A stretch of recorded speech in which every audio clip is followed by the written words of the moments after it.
বিশেষ অর্থে ইসলাম। এই যুদ্ধ বা লড়াই এটা আবার যুদ্ধকে যে জেহাদ বলা হয়, এই জেহাদ আবার দুই প্রকার। একটাকে ব্যাপারী জেহাদ বলা হয়, আর একটাকে একদামি জেহাদ। আমার জানার মধ্যে বর্তমান দুনিয়াতে একদামি জেহাদের পরিবেশ কোন দেশে নাই। বর্তমান যদি কোন সময় পরিবেশ সৃষ্টি হয় তখন সেই জেহাদ করা হবে, কিন্তু ব্যাপারী জেহাদের পরিবেশ বর্তমান বিশ্বে বিভিন্ন দেশে সৃষ্টি হয়ে আছে, তৈরি হয়ে আছে, কিন্তু জেহাদের কোন উদ্যোগ নাই। যাদের দায়িত্ব ছিল জেহাদ পরিচালনা করে মজলুম মুসলমানদের পাশে দাঁড়ানো, ওরা সেই দায়িত্ব পালন করছে। এজন্য আজকের মতো আমি একদামি জেহাদের আলোচনায় না দিয়ে শুধুমাত্র ব্যাপারী জেহাদের আলোচনা করব।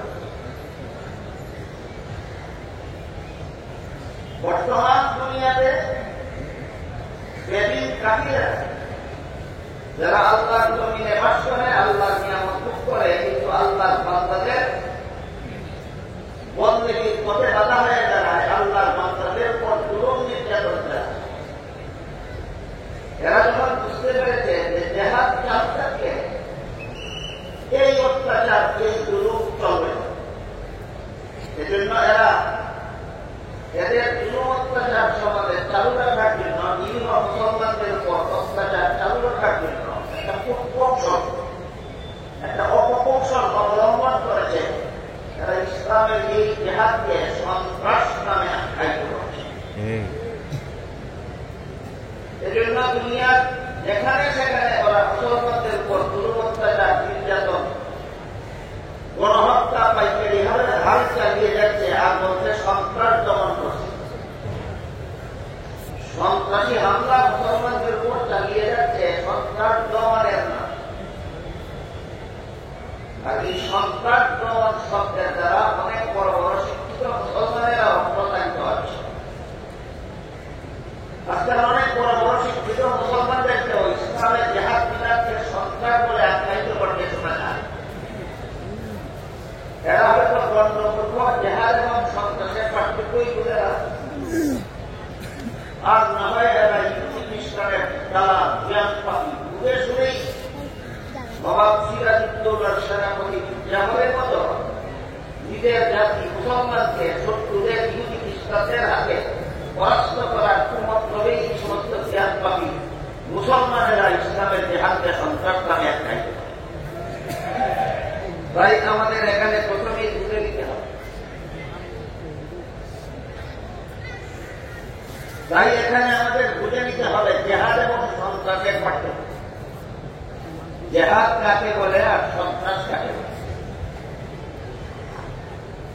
আমার মনে হয় বর্তমান বিশ্বে মুসলিমদের নির্যাতনকারী, মুসলিমদের উপর অন্যায় অত্যাচার, জুলুম অবিচার, হত্যাযজ্ঞ পরিচালনাকারী ইহুদি খ্রিস্টানেরা আসলে সন্ত্রাস কাকে হয় জানেই না, এবং এদের সুরে সুর দিয়ে যে সমস্ত মুনাফিকরাও ইসলামের জেহাদকে সন্ত্রাস বলে, এই সমস্ত গণ্ডমূর্খরা সন্ত্রাসের ডেফিনেশনই জানে। সন্ত্রাস কাকে বলে কিনেই না, শুধু একটা আতঙ্কিত শব্দ হিসাবে জনমনে আতঙ্ক সৃষ্টি করার জন্যই এরা সন্ত্রাস শব্দটা ব্যবহার করে। আর এটাকে হাতিয়ার রূপে অবলম্বন করে নিরীহ মুসলমানদের উপর পাইকারি ভাবে হত্যাযজ্ঞ চালায়। এজন্য এদের চক্রান্ত থেকে আমাদের হেফাজত করার জন্য প্রথমেই আমাদের চিনে নিতে হবে সন্ত্রাস কাকে বলে, তারপরে আমরা বলব সন্ত্রাসী এবং জেহাদের বর্তমান।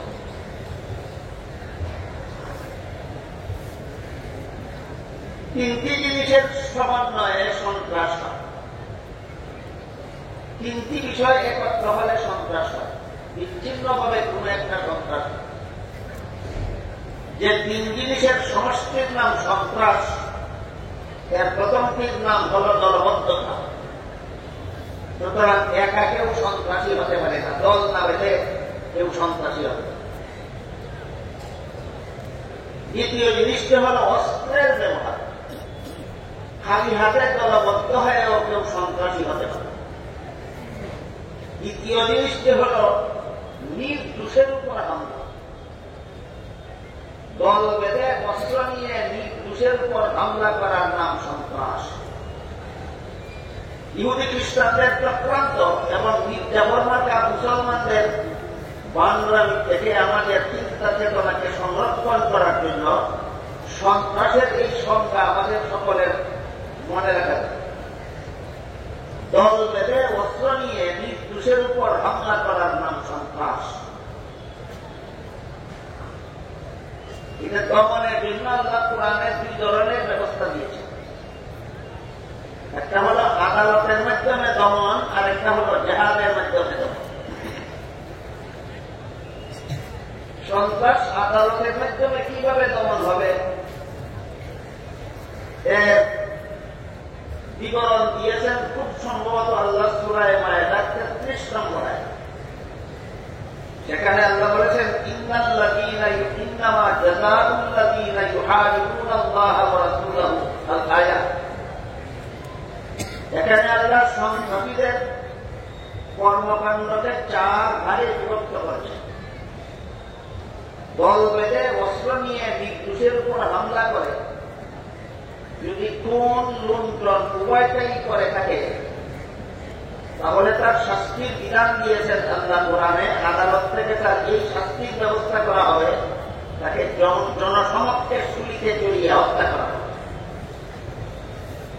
আর যদি দল বেঁধে অস্ত্র নিয়ে নির্দোষীর উপর হামলা করে শুধু খুন করে থাকে, তাহলে তাদেরকে সদল বলে স্বাভাবিকভাবে হত্যা করা হবে। আর যদি দল বেঁধে অস্ত্র নিয়ে নির্দোষের উপর হামলা করে শুধু লুণ্ঠন করে থাকে, খুন নয়, তাহলে তার এক পাশের হাত আর এক পাশের পা কেটে দেওয়া হবে, সদল বলে।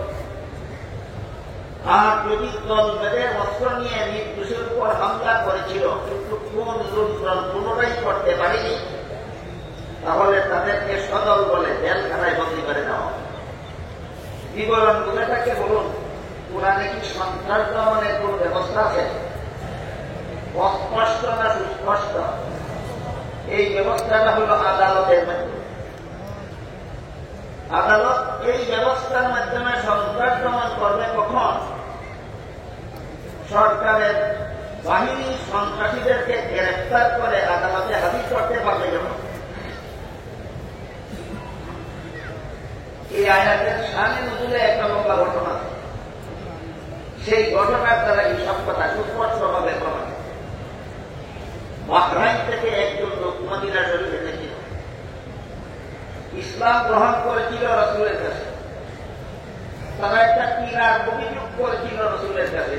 সেই পীড়ার চিকিৎসার ব্যবস্থা দিয়েছিলেন রাসূল। মরুভূমিতে গিয়ে রাসূলের রাখালের সাথে দিনের রাতে 24 ঘন্টা সেখানে উঠে রাখালি করতে এবং কিছু জিনিস পান করতে বলেছিলেন। রাসূলের ব্যবস্থা মতো তারা সুস্থ হয়ে গেছে। সুস্থ হয়ে রাসূলের রাখালকে হত্যা করেছিল। রাসূলের রাখালকে হত্যা করেছিল অস্ত্রের দ্বারা, এবং এরা ছিল সদল বলে। তারপর রাখালের অধীনস্থ উটগুলিকে চিন্তায় করে নিয়ে চলে গেছে। খবর পেয়ে রাসূল তাদেরকে গ্রেফতার করার জন্য একদল অশ্বারোহী সাহাবাকে প্রেরণ করে। সাহাবাগণ তাদেরকে হাতে হাতে গ্রেফতার করে রাসূলের দরবারে হাজির করে। এই সমস্ত সন্ত্রাসীদের কি বিচার করবেন রাসূল? এক নির্দেশনা দিয়ে আল্লাহ আয়াত নাযিল করে বলেন, সন্ত্রাসীদেরকে গ্রেফতার করে আদালতে হাজির করতে পারলে বিচার সিস্টেম হবে এইটা। যদি সন্ত্রাসীরা দল বেঁধে অস্ত্র নিয়ে নির্দোষের উপর হামলা করে খুন লুণ্ঠন উভয়টাই করে থাকে, তাহলে এদেরকে সদল বলে শুলিতে জড়িয়ে হত্যা করতে হবে। আর যদি শুধু খুন করে থাকে, লুণ্ঠন নয়, তাহলে এদেরকে স্বাভাবিকভাবে সদল বলে হত্যা করতে হবে। আর যদি শুধু লুণ্ঠন করে খুন নয়, তাহলে এদের সদল বলে এক পাশের হাত আরেক পাশের পা কেটে দিতে হবে। আর যদি দল বেঁধে অস্ত্র নিয়ে হামলা করেছিল কিন্তু কোন নিয়ন্ত্রণ কোনোটাই করতে পারেনি, তাহলে এদেরকে জেলখানে বন্দী করে দিতে হবে। সন্ত্রাস দমনের এই যে ব্যবস্থা আল্লাহ বলে দিলেন, যেগুলো আদালতের মাধ্যমে যদি শুরু হয় তাহলে। কিন্তু সরকারের বাহিনী যখন সন্ত্রাসীদেরকে গ্রেফতার করতে যায়, তখন যদি ওরা অস্ত্র নিয়ে সরকারি বাহিনীর মোকাবেলা করার জন্য দাঁড়িয়ে যায়, তাহলে তো আর এদেরকে আদালতে হাজিরা করা যাবে না। আর এই সূরা মায়েদার ৩৩ নম্বর আয়াতের বিবরণ মতো সন্ত্রাস দমন করা যাবে। তখন ওই ব্যবহারী জেহাদের আর আদালত নয়, সন্ত্রাসীরা যেখানে আস্তানা করেছে সেখানেই সেনাবাহিনী পাঠিয়ে দাও, সেখানেই জেহাদের মাধ্যমে সন্ত্রাস। তাহলে জেহাদ আর সন্ত্রাস এক জিনিস না? সন্ত্রাস দমনের চূড়ান্ত ব্যবস্থা। জেহাদ যে সন্ত্রাস যে জিনিসের নাম, জেহাদ সেটার নাম নয়, বরং ইসলামের জেহাদ বিধান হল সন্ত্রাস দমনের চূড়ান্ত ব্যবস্থা। বিষয়টাকে মুফাসসিরিনে কেরাম একটা উপমার মাধ্যমে, একটা উদাহরণের মাধ্যমে দিয়েছে। উদাহরণটা হল, মানুষের শরীরে একটা জটিল রোগ হয়ে গেলে, চূড়ান্ত লাভ করা হয়ে গেলে আর কোন চিকিৎসায় সারে না, মৃত্যুবরণ করা ছাড়া এই রোগীর আর কোন উপায় থাকে না। এই রোগটার নাম হল ক্যান্সার। ক্যান্সার যদি পুরাতন হয়ে যায় তাহলে চিকিৎসায় আর সফল হয়। ক্যান্সার যদি প্রাথমিক অবস্থায় ধরা পড়ে, তাহলে শরীরের যে অঙ্গটা ক্যান্সারে আক্রান্ত, সেই অঙ্গটা অপারেশনের মাধ্যমে কেটে ফেলে দিলেই শরীরের বাকি অঙ্গকে রক্ষা করা যায়। এখানে এই উপমার মাধ্যমে মুফাসসিরিনে কেরাম লিখেছেন, ঠিক তেমনি ভাবে বিশ্ব মানবতার সমাজটাই আল্লাহর দৃষ্টিতে একটা দেহের মতো, আর সন্ত্রাসী দল সমাজ দেহের ক্যান্সার। ইসলামের জেহাদ বিধান হল সেই ক্যান্সারের অপারেশন। আল্লাহর দৃষ্টিতে মানুষের সমাজটাই হল একটা দেহের মতো, মানব সমাজের সন্ত্রাসীরা হল দেহের ক্যান্সারের মতো। ইসলামের জেহাদ বিধান সেই ক্যান্সারের অপারেশন। একটা হল রোগ আর একটা চিকিৎসা। সন্ত্রাস রোগ আর জেহাদ হল চিকিৎসা। তাহলে জেহাদ আর সন্ত্রাস একই জিনিস না? একটা রোগ আর একটা চিকিৎসা। একটা হল রোগ আর একটা হল চিকিৎসা। কিন্তু বিশ্ব সন্ত্রাসী ইহুদি খ্রিস্টানেরা এই সন্ত্রাস আর জেহাদকে একাকার করে অপপ্রচার চালাচ্ছে কেন? শুধুমাত্র আম জনতাকে ধোঁকা দেওয়ার। এরা যে মুসলমানদের উপর পাইকারিভাবে সন্ত্রাসী হামলা চালাচ্ছে সারা বিশ্ব জুড়ে, এই ব্যাপারে যেন কোন মুসলমান সচেতন হতে না পারে, এই জন্য এরা চিকিৎসাকেই রূপ নামে আখ্যায়িত করে হামলা চালাচ্ছে। আমাদের সমাজের ভিতরে আছে কিছু জ্ঞান পাপী, মির্জাফর মার্কা শিক্ষিত মুসলমান। নবাব সিরাজউদ্দৌলার সেনাপতি মির্জাফর যেমন ভাবে স্বজাতিকে বিজাতির হাতে পরাস্ত করার কুমতলবে দালালি করেছিল ইংরেজ সরকারে, ঠিক তেমনি ভাবে বর্তমান দুনিয়ার মুসলমান সমাজের কিছু জ্ঞান পাপী এরাও ইহুদি খ্রিস্টানদের দালালি করার বিভিন্ন পথ এবং পন্থা উদ্ভাবন করে। এদের ভাষা হল ইসলাম শান্তি ধর্ম। কাজেই যুদ্ধের মতো রক্তপাতের ঘটনার দ্বারা শান্তি বজায় থাকে না, তাই জেহাদ কোন ইসলামের বিধান হতে পারে। একটা বড় কুচক্রী শয়তান বলে এমন কুচক্রী দিতে পারে। ইসলাম শান্তির ধর্ম। আবার ভাগে ভাগে এমনই কিছু কৌশলী কুচক্রী এমনও পাওয়া যায় যারা বলে ইসলাম শ্রেষ্ঠ ধর্ম। উভয়টা কথা শয়তানি ভূমিকা। ইসলামকে শান্তির ধর্ম বলে ঘোষণা দেয়, জেহাদ বিধানকে অস্বীকার করার কুমতলবে। সুতরাং ইসলাম শান্তির ধর্ম, এদের মুখের এই কথাটা কথাসত্য মতলব খারাপ। ইসলাম শান্তির ধর্ম এমন একটা সত্য কথা বলে কি কুমতলব অর্জন করতে চায়, জেহাদের মতো রক্তপাতের ঘটনাকে অস্বীকার করতে চায়। সুতরাং এই সমস্ত কুচক্রীরা যে বলে ইসলাম শান্তির ধর্ম, এটা কথা সত্য, মতলব খারাপ। তেমনিভাবে যারা বলে ইসলাম শ্রেষ্ঠ ধর্ম, এদের কথা কতটুকু সত্য আমি জানি না, কিন্তু মতলব খুবই খারাপ। যারা বলে ইসলাম শ্রেষ্ঠ ধর্ম, এদের মতলব জঘন্যতম খারাপ। এর মাধ্যমে এরা অত্যন্ত কৌশলে অন্যান্য ধর্মকে স্বীকৃতি দিতে চায়। ইসলাম হল শ্রেষ্ঠ ধর্ম, আর অন্যান্য ধর্ম অশ্রেষ্ঠ ধর্ম, ধর্ম। অথচ আল্লাহ রাব্বুল আলামিন সূরা আলে ইমরানের 85 নম্বর আয়াতে পরিষ্কার ভাষায় বলে দিয়েছেন, মান ইয়াবতাগি গায়রাল ইসলামি দীনান ফালান ইউকবালা মিনহু ওয়া হুয়া ফিল আখিরাতি মিনাল খাসিরিন। ইসলাম ছাড়া আর কোন ধর্মই আল্লাহর কাছে গ্রহণযোগ্য নয়। যেখানে আল্লাহ পরিষ্কার ঘোষণা ইসলাম ছাড়া আর কোন ধর্মই আল্লাহর কাছে গ্রহণযোগ্য নয়, এমন ক্ষেত্রে ইসলাম শ্রেষ্ঠ ধর্ম বলাটা কৌশলমূলক শয়তানি ছাড়া কিছু বলতে হবে ইসলাম একমাত্র গ্রহণযোগ্য ধর্ম। আমার কথা বুঝে থাকলে আপনারা বলুন, ইসলাম শ্রেষ্ঠ ধর্ম না ইসলাম একমাত্র গ্রহণযোগ্য ধর্ম? এই কথাটা মুছে ফেলার জন্য শয়তানেরা ইসলামকে শ্রেষ্ঠ ধর্ম বলে।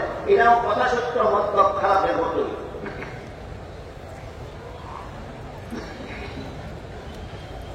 একদম জ্ঞান পাখি আমাদের বর্তমান মুসলমান সমাজে এরা বলে ইসলাম শান্তির ধর্ম, আর জেহাদ হল রক্তপাতের ঘটনা। শান্তির ধর্মে রক্তপাতের ঘটনা অনুমোদিত হতে পারে না। এরকম প্রযুক্তি তো আমিও দিতে পারি। হাসপাতাল হল রোগীদেরকে শান্তি দেওয়ার জন্য, না অশান্তি সৃষ্টি করার জন্য। তাহলে এখানে অপারেশন করে রোগীর রক্তপাত ঘটাও কেন? এই প্রশ্নের যেই জবাব, ওই প্রশ্নের সেই জবাব। সরকার কোটি কোটি টাকা খরচ করে দেশে অনেকগুলি হাসপাতাল প্রতিষ্ঠা করে, রোগীকে রক্তপাত ঘটাবার জন্য না রোগীকে শান্তি দেওয়ার জন্য? অপারেশন করে রক্তপাত ঘটাও কেন? এই প্রশ্নের যেই জবাব। ইসলাম শান্তির ধর্ম, জেহাদের ময়দানে যাবো কেন রক্তপাত ঘটাবে? ওই প্রশ্নেরও সেই জবাব। উভয় প্রশ্নের একই জবাব। জবাব কি? হাসপাতালের অপারেশন বা চিকিৎসিতে রক্তপাত, কিন্তু শান্তি প্রতিষ্ঠার ব্যবস্থা ঠিক তেমনিভাবে ইসলামের জেহাদ বিধান ময়দানে রক্তপাত, কিন্তু সমাজে শান্তি প্রতিষ্ঠার ব্যবস্থা।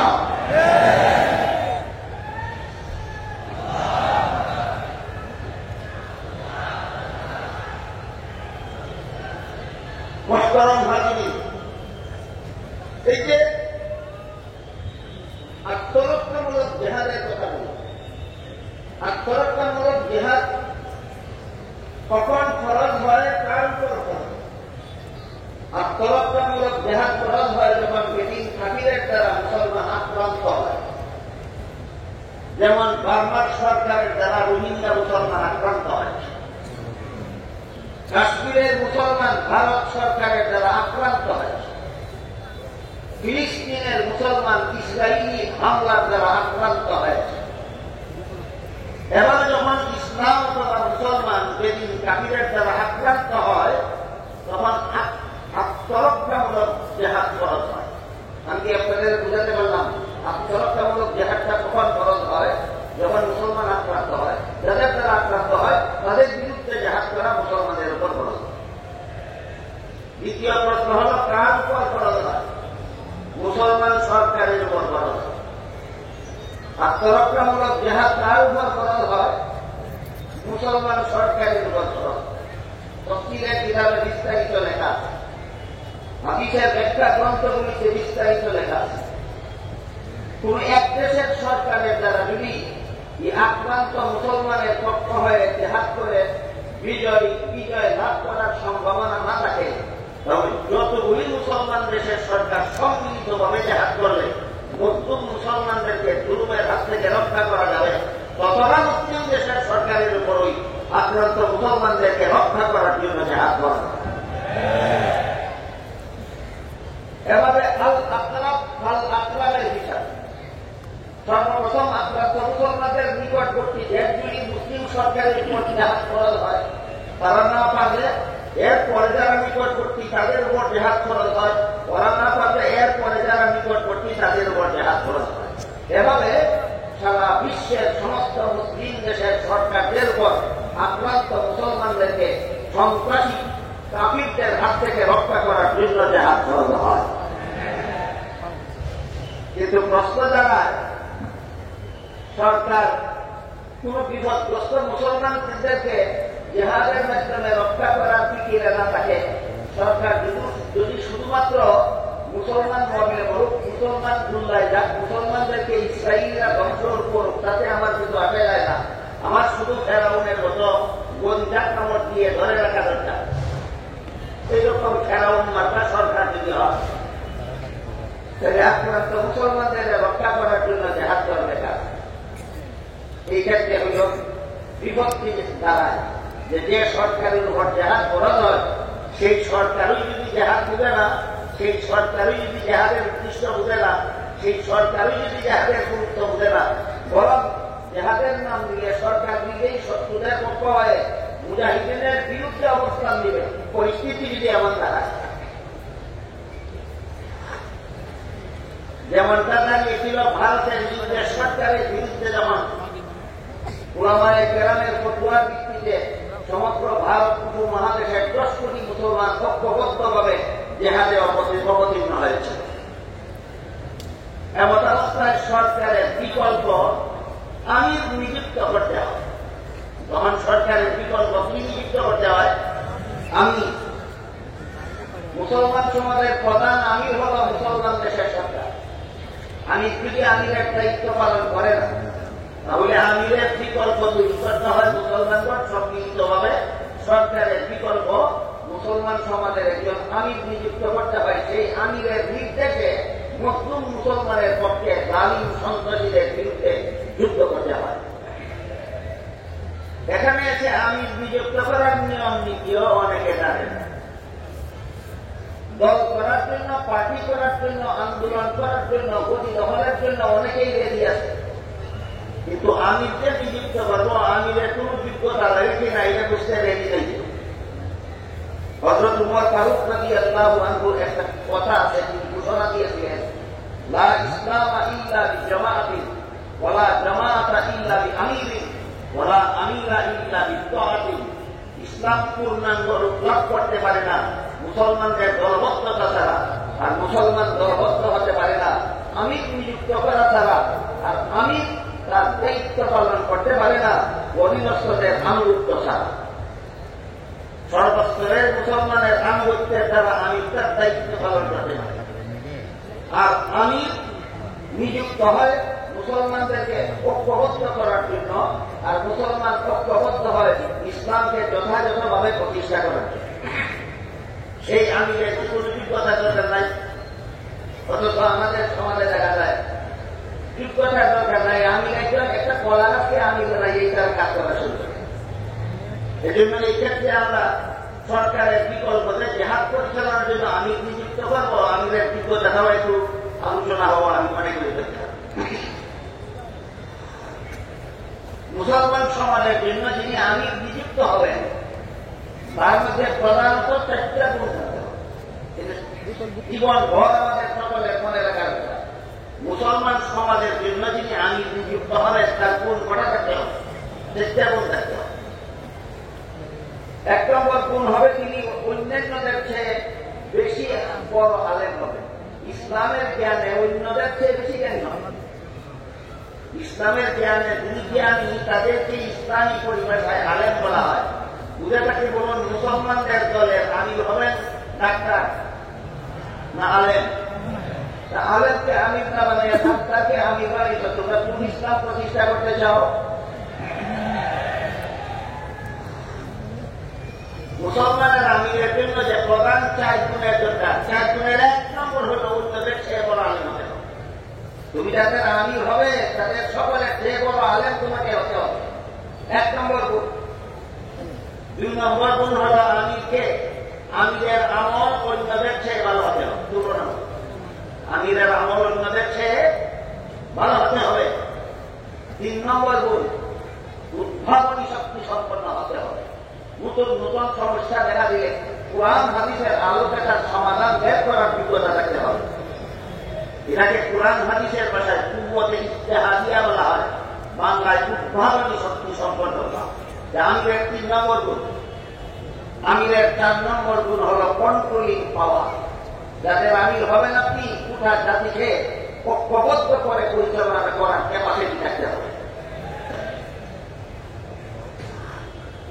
কথাগুলি দেখাতে বলুন, আমাদের সমাজে যারাই যাকে আমির বানায়, গুণের বিবেচনায় বানায় না দলের বিবেচনায় বানায়।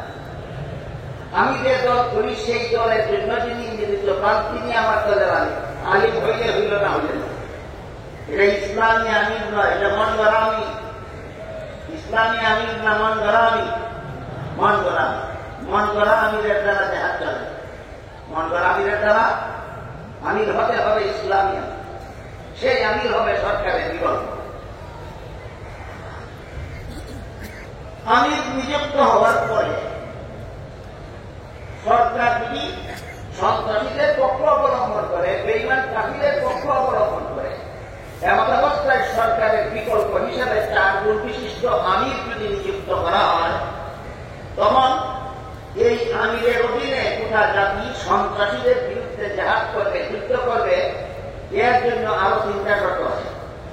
আমির নিযুক্ত করার পরও সন্ত্রাসীদের বিরুদ্ধে জিহাদ পরিচালনার জন্য আরো কটা শর্ত আছে? 3টা শর্ত আছে।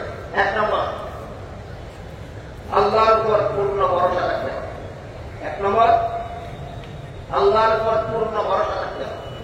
2 নম্বর,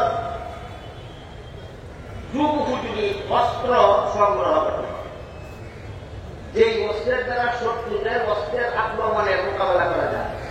যেই অস্ত্রের দ্বারা শত্রুদের অস্ত্রের আক্রমণের মোকাবেলা করার মতো অস্ত্র থাকতে হবে। 3 নম্বর, যুগ উপযোগী প্রশিক্ষণপ্রাপ্ত সেনাবাহিনী থাকতে হবে। তাই শর্ত মতো আমির নিযুক্ত করার পরে সন্ত্রাসীদের মোকাবেলায় জিহাদ পরিচালনার জন্য আরো কত শর্ত আছে? 3 শর্ত। 1 নম্বর শর্ত, আল্লাহর উপর পূর্ণ ভরসা। 2 নম্বর শর্ত, যুগ উপযোগী অস্ত্র তৈরি করা। 3 নম্বর শর্ত, যুগ উপযোগী সেনা প্রশিক্ষণপ্রাপ্ত সেনাবাহিনী তৈরি করা। এখন এইগুলি যদি না থাকে, যুগ উপযোগী অস্ত্র যদি না থাকে, যুগ উপযোগী সেনাবাহিনী যদি না থাকে, এ সময় আমরা কি করব? মুহাদ্দিসিনে কেরাম জিহাদ সংক্রান্ত হাদিসের ব্যাখ্যা উল্লেখ করেছেন। তখন রাসূলের মক্কি জিন্দেগিকে মুসলমানের আদর্শ রূপে অবলম্বন করতে হবে। সরকার শত্রুদের পক্ষ অবলম্বন করেছে, সরকার ইসলামের পক্ষে মুসলমানের পক্ষে জিহাদ করতে রাজি। এমন অবস্থায় আমরা যদি 4 শর্ত বিশিষ্ট আমির নিযুক্ত করতে না পারি, অথবা আমির নিযুক্ত করতে পারলাম যুগ উপযোগী অস্ত্র সংগ্রহ করতে না পারি, যুগ উপযোগী সেনাবাহিনী জোগাড় করতে না পারি, এমন অবস্থায় শত্রুদের মোকাবেলায় যুদ্ধের মাঠে চলে যাব না মক্কি জিন্দেগিকে আদর্শ রূপে গ্রহণ করব?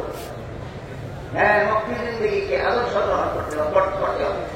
যতদিন পর্যন্ত এই 3 শর্ত পূরণ না হবে, পরিষ্কার ভাষায় মুহাদ্দিসিনে কেরাম হাদিসের ব্যাখ্যা গ্রন্থে লিখেছেন, যতদিন পর্যন্ত এই 3 শর্ত পূরণ না হবে, ততদিন পর্যন্ত মুসলমান রাসূলের মক্কি জিন্দেগিকে আদর্শ রূপে গ্রহণ করবে। এখানে এসে মক্কি জিন্দেগির আদর্শটা কোনটা লাগে? রাসূল করিম সাল্লাল্লাহু আলাইহি ওয়াসাল্লামের কাছে তার 40 বছর বয়সে ওহী নাযিল শুরু হয়েছিল, কুরআন নাযিল শুরু হয়েছিল। কুরআন নাযিল শুরু হওয়ার পর থেকে তিনি আরো 13 বছর মক্কা শরীফে অবস্থান করেছিলেন। এই 13 বছরের মক্কায় অবস্থানকালীন পবিত্র জিন্দেগিকে সিরাতুন নবীর পরিভাষায় মক্কি জিন্দেগি বলা হয়। এই 13 বছরের মক্কি জিন্দেগিতে বেদিন কাফিরেরা মুসলমানদের উপর অবর্ণনীয় জুলুম অত্যাচার চালিয়েছে, ধর্ষক জুলুম অত্যাচার চালিয়েছে। এই অত্যাচারের বিবরণ দিয়ে সারাদিনে সারা রাতে শেষ করার নয়, আমি শুধু 2টি উদাহরণ আপনাদের সামনে তুলে ধরছি। একবার রাসূল করিম সাল্লাল্লাহু আলাইহি ওয়াসাল্লাম তায়েফ গেলেন দ্বীনের দাওয়াত দেওয়ার জন্য, ইসলামের দাওয়াত। তায়েফবাসী দাওয়াত গ্রহণ করলই না, রাসূলের মক্কায় ফেরার পথে বৃষ্টির মতো পাথরের ঢিল নিক্ষেপ করল নবীর শরীর বিপদে। সন্ত্রাসী কাফেরদের ঢিলের আঘাতে আঘাতে রাসূলের শরীর মুবারক ক্ষতবিক্ষত হয়ে জখম হয়ে রক্তে লাল হয়ে যায়। এমন অবস্থায় রাসূল একটি গাছের নিচে বসে পড়লেন। আল্লাহ জিবরীল ফেরেশতা পাঠিয়ে বললেন, আমার বন্ধুকে বলো তায়েফবাসী যে দুর্ব্যবহার আমার নবীর সাথে করেছে, তিনি যদি এর প্রতিশোধ চান তাহলে আমি তায়েফের দুই প্রান্তের দুই পাহাড় একত্রিত করে তায়েফবাসীকে নিষ্পেষিত করে দেব। প্রস্তাব পেয়ে রাসূল বলেন, আল্লাহুম্মা বিকাউমি ফাইন্নাহুম লা ইয়ালামুন, হে আল্লাহ এদেরকে ধ্বংস করে দিবেন না, এদেরকে হেদায়েত দান করুন, এরা বুঝতে পারে। এটা ছিল মক্কি জিন্দেগির আদর্শ। এটা ছিল কোন জিন্দেগির আদর্শ? মক্কি জিন্দেগির আদর্শ। এইরকম নির্যাতিত অবস্থায় দিনের দাওয়াত দীর্ঘ 13 বছর চালু রাখার ফলে আঙ্গুলে গণার মতো সমাজের যে কয়েকজন লোক ইসলাম গ্রহণ করেছিলেন, তাদের মধ্যে একজনের নাম ছিল হযরত খাব্বাব রাদিয়াল্লাহু আনহু। কেন তিনি ইসলাম গ্রহণ করলেন? সেই অপরাধে সন্ত্রাসী বেঈমান কাফিরেরা লোহার শলা আগুনে পুড়ে লাল করে তার শরীরে চাপিয়ে ধরে। এই ছিল জুলুম অত্যাচারের নমুনা। এর মধ্যে একজন মহিলা ছিলেন, মুসলমান মহিলা, নাম ছিল তার হযরত সুমাইয়া রাদিয়াল্লাহু আনহা। মক্কার শীর্ষ সন্ত্রাসী আবু জাহল নিজের হাতে বর্ষা নিয়ে সুমাইয়া রাদিয়াল্লাহু আনহা লজ্জাস্থানে বর্ষা দিয়ে আঘাত করে শহীদ করেছে। এইরকম জুলুম নির্যাতন চলেছিল 13 বছরের মক্কি জিন্দেগিতে। স্বয়ং রাসূলের পর, রাসূলের অনুসারী মুসলমানদের পর আল্লাহর পক্ষ থেকে নির্দেশ ছিল ধৈর্য ধারণ। আল্লাহর পক্ষ থেকে কি নির্দেশ ছিল? এটা হল 13 বছরের মক্কি জিন্দেগির আদর্শ। কোন সমাজে? যে সমাজে হয়তো মুসলমানের আমির নাই, আর না হয় আমির আছে অস্ত্র নাই, আর না হয় অস্ত্র আছে সেনাবাহিনী। এই সমাজের জন্য বলুন জিহাদের ব্যাপারে রাসূলের কোন জিন্দেগিকে আদর্শ রূপে গ্রহণ করতে হবে? রাসূলের মক্কি জিন্দেগিকে আদর্শ রূপে গ্রহণ করতে হবে। এমন অবস্থায় যদি কেউ জিহাদের উস্কানি দেয়, এমন অবস্থায় যদি কেউ উদ্বুদ্ধ করে ওই নবী জিন্দেগির আদর্শের বাহানা করে, এটাও হবে কথা সত্য মতলব খারাপের নামান্ত। আমাদের সমাজে এমন কিছু উস্কানিদাতা হাতে ভাগে পাওয়া যায়। মাদ্রাসার ছাত্রদেরকে উস্কানি দেয়, রোহিঙ্গা মুসলমানদের কেমন নির্যাতন করলো তোমরা বসে আছো, ফিলিস্তিনি মুসলমানদেরকে কেমন নির্যাতন করলো ইসরায়েলে তোমরা বসে আছো কেন, কাশ্মীরি মুসলমানদেরকে কেমন নির্যাতন করছে ভারতীয়রা তোমরা বসে আছো কেন? কি করবা? যেখানে যাও। আমি বলতে চাই, আমাদের পত্রিকাটা এই মানসিকতার ছাত্রদেরকে এই উস্কানিটা না দিয়া, তোমরা যারা আমাদের ছাত্রদেরকে উস্কানি দিয়া উস্তাদের বিরুদ্ধে ছাত্রদেরকে ঠেকিয়ে দিচ্ছ, তোমরা ফিলিস্তিন যাওয়া কেন? তোমরা কাশ্মীর যাওয়া কেন? তোমরা বার্মা যাওয়া কেন? মাদ্রাসার এই সরল মনা ছাত্রদেরকে উস্কানি দিতে এত কেন? এই উস্কানিতে অনেক ছাত্র নিজেদের উস্তাদদের প্রতি শ্রদ্ধা হয়ে যায়, উস্তাদের প্রতি শ্রদ্ধা রক্ত করে। এরা ভাবে যে আমাদের উস্তাদরা শুধু কিতাব পড়াতে জানে, জেহাদ বুঝে না, তাদের আমাদেরকে জেহাদ থেকে বারণ করে রেখেছে। এইভাবে উস্কানি দিয়ে কিছু লোক আমাদের এই সরল মনা ছাত্রদেরকে নিজেদের উস্তাদের বিরুদ্ধে গড়ে তুলছে। এই সমস্ত উস্কানি দেখা গেলে আমি প্রথমে বলবো, আমাদের সরল মনা ছাত্রদেরকে উস্কানি দিও না, তোমরা নিজেরা ফিলিস্তিন যাও। আমাদের সরল মনা ছাত্রদেরকে উস্কানি দিও না, তোমরা নিজেরা কাশ্মীর যাও। আমাদের সরল মনা ছাত্রদের উস্কানি দিও না, তোমরা নিজেরা বার্মা দিয়া যে সমস্ত বার্মিজ সন্ত্রাসীরা সব রোহিঙ্গা মুসলমানদেরকে বাংলাদেশে ঢুকিয়ে দিচ্ছে, ওদের বিরুদ্ধে যায় হাত করো।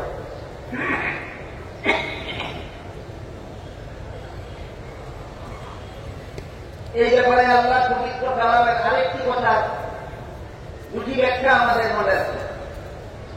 আল্লাহ পবিত্র কোরআনের আয়াতে বলেন, ওয়ালা তুলকু বিআইদিকুম ইলা তাহলুকা, ওয়ালা তুলকু বিআইদিকুম ইলা তাহলুকা। এর অর্থ হলো, হে মুসলমানেরা, তোমরা নিজের হাতে নিজেদের ধ্বংসের মুখে ঠেলে দিও না। আল্লাহ কোরআনে বলছেন, হে মুসলমানেরা, তোমরা নিজের হাতে নিজেদের ধ্বংসের মুখে ঠেলে দিও না। মুসলমান নিজের হাতে নিজেদের ধ্বংসের মুখে ঠেলে দেওয়ার ব্যাখ্যা প্রসঙ্গে বিভিন্ন সাহাবাগণের পক্ষ থেকে বিভিন্ন তফসিল এই আয়াতে রয়েছে। এর মধ্যে আমি দুইটি তফসিল আপনাদের সামনে তুলে ধরছি। লা তুলকু বিআইদিকুম ইলা তাহলুকা, তোমরা হে মুসলমানেরা, তোমরা নিজেরা নিজেদেরকে ধ্বংসের মুখে ঠেলে দিও না। এই আয়াতের এক ব্যাখ্যা হল, যদি তোমাদের আমির নিযুক্ত করার সুযোগ থাকে, যদি তোমাদের আল্লাহর উপর পূর্ণ ভরসা থাকে, যদি তোমাদের কাছে যুগোপযোগী অস্ত্র থাকে, যদি তোমাদের কাছে প্রশিক্ষণপ্রাপ্ত সেনাবাহিনী থাকে, এমন অবস্থায় যদি তোমরা মধ্যম মুসলমানদের পাশে না দাঁড়াও, জেহাদ থেকে বিরত থাকো, তাহলে তোমরা নিজেদেরকেই নিজেরা ধ্বংসের মুখে ঠেলে দিবে। এটা হল লা তুলকু বিআইদিকুম ইলা তাহলুকার এক ব্যাখ্যা। জেহাদে না গেলে তোমরা নিজেদেরকে নিজেরা ধ্বংসের মুখে ঠেলে দিলে। বিনা শর্তে জেহাদে না গেলে, না শর্ত সাপেক্ষ জেহাদে না গেলে। শর্ত কি? এক নম্বর শর্ত, আমির নিযুক্ত করা একজন ডাক্তারকে।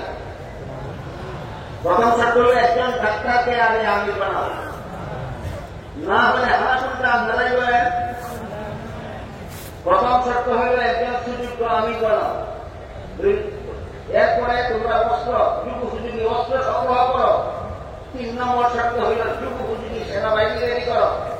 এই শর্তগুলি পূরণ হওয়ার পরেও যদি তোমরা ফিলিস্তিনি মুসলমানদের পাশে না দাঁড়াও, তাহলে তোমরা নিজেরাই নিজেদের ধ্বংসের হাতে ধ্বংসের মুখে ঢেলে দিবে।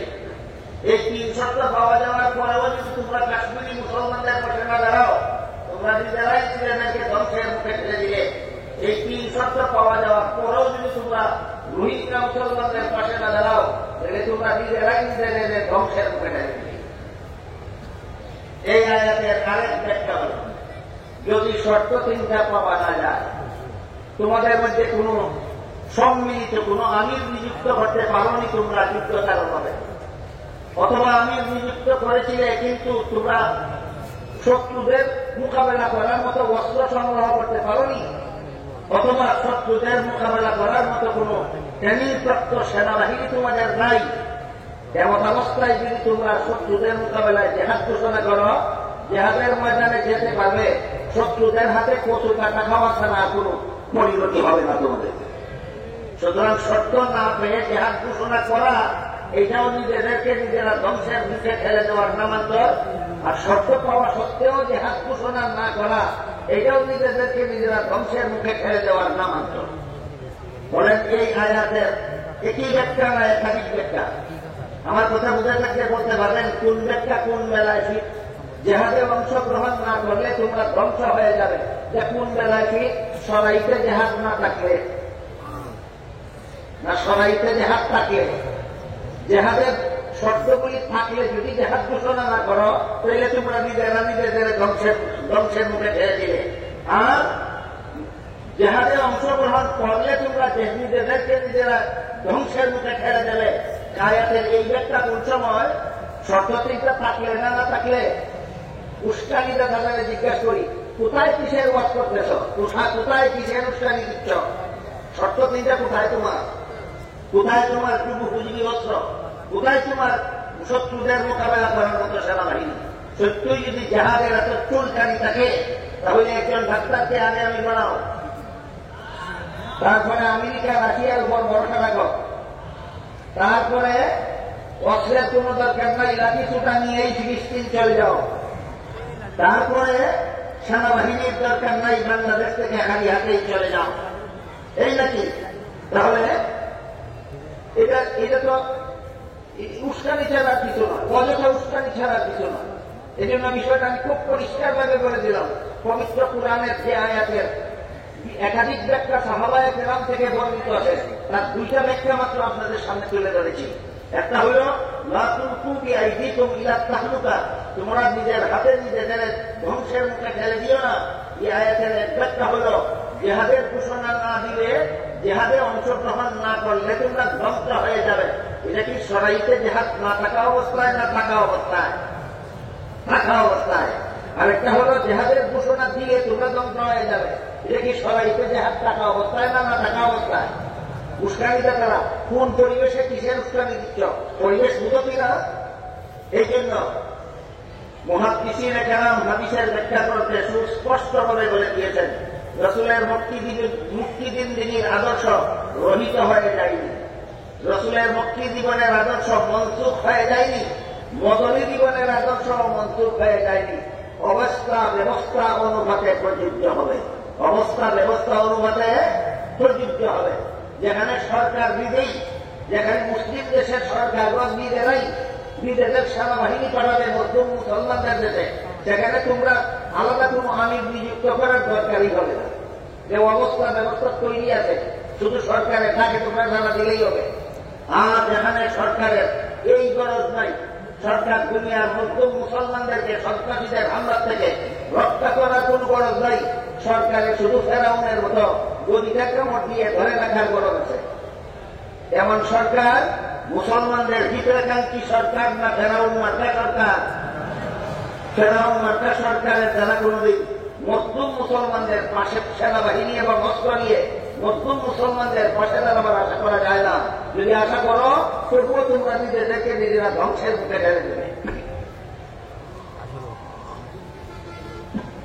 তাদের এমন অবস্থায় আমাদের পাঁচ শর্তগুলি করে করতে হবে। একজন আমির নিযুক্ত করতে হবে যেখানে সরকার সন্ত্রাসীদের পক্ষে থাকে, সরকার যেখানে মধ্যম মুসলমানদের বিপক্ষে থাকে, সেখানে জেহাদের ময়দানে গেলে তোমার দেশের সরকারের হাতেই তুমি দগ্ধ হইবা। তখন এর বিকল্প নতুন আমির নিযুক্ত করতে হবে। আমার কথা বুঝে থাকলে বলুন, একটু আগে বলেছি মুসলমান সমাজের আমির নিযুক্তির কোন যোগ্যতার দরকার নাই। প্রথম যোগ্যতাটা কি? অন্যদের চেয়ে বড় আলেম, যেমন তেমন আলেম হলে হবে না, অন্যদের চেয়ে বড় আলেম হতে হবে। দ্বিতীয় শর্তটা কি? অন্যদের চেয়ে বেশি ন্যায় আমল বলা, অন্যদের চেয়ে বেশি ন্যায় আমল বলা হতে হবে। তৃতীয় যোগ্যতা কি? লাঠি সুতা নিয়ে ফিলিস্তিন যেতে হবে, যুগোপযোগী অস্ত্র সংগ্রহ করতে হবে, যুগোপযোগী অস্ত্র সংগ্রহ করতে হবে।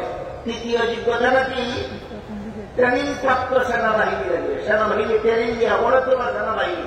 এরপরে যাও ফিলিস্তিন মধ্যম মুসলমানদের পাশে দাঁড়াও, এরপরে যাও রোহিঙ্গা মুসলমানদের পাশে দাঁড়াও, এরপরে যাও দুনিয়ার যে কোনো মধ্যম মুসলমানদের পাশে দাঁড়াও। কাজেই আমাদের সমাজে যারা এই সরল মনা ছাত্রদেরকে জেহাদের নামে উস্কানি দিচ্ছে, আমার কথাগুলি বুঝে থাকলে বলুন, জেহাদের পরিবেশে এই জেহাদের উস্কানি দিচ্ছে না পরিবেশ ছাড়া? এরা যেখানে রসুলের মক্কি জিন্দিগিকে আদর্শ রূপে গ্রহণ করার কথা, এখানে তারা রসুলের মদানী জিন্দিগির আদর্শ ছাত্র সমাজের সাথে তুলে ধরছে। হাদিসের ব্যাখ্যায় মুহাদ্দিসিনে কেরাম উল্লেখ করেছেন, রসুলের মক্কি জিন্দিগির আদর্শ রহিত হয়ে যায়নি, মদনী জিন্দিগির আদর্শ রহিত হয়ে যায়নি। মক্কি জিন্দিগির আদর্শ কোন সমাজের মুসলমান পালন করবে? যেখানে জেহাদের শর্তগুলি পাওয়া যাবে না। মদনী জিন্দিগির আদর্শ কোন সমাজের মুসলমান পালন করবে? যেখানে জেহাদের শর্তগুলি পাওয়া যায়। আল্লাহ আপনাদের আমাদের সবাইকে বিষয়টা অনুধাবন করা এবং যথাযথভাবে আল্লাহ এবং আল্লাহ রসুলের বিধান মতো জেহাদ অথবা ধৈর্য ধারণ করার তৌফিক দান করুন। সবাই বলুন আমিন।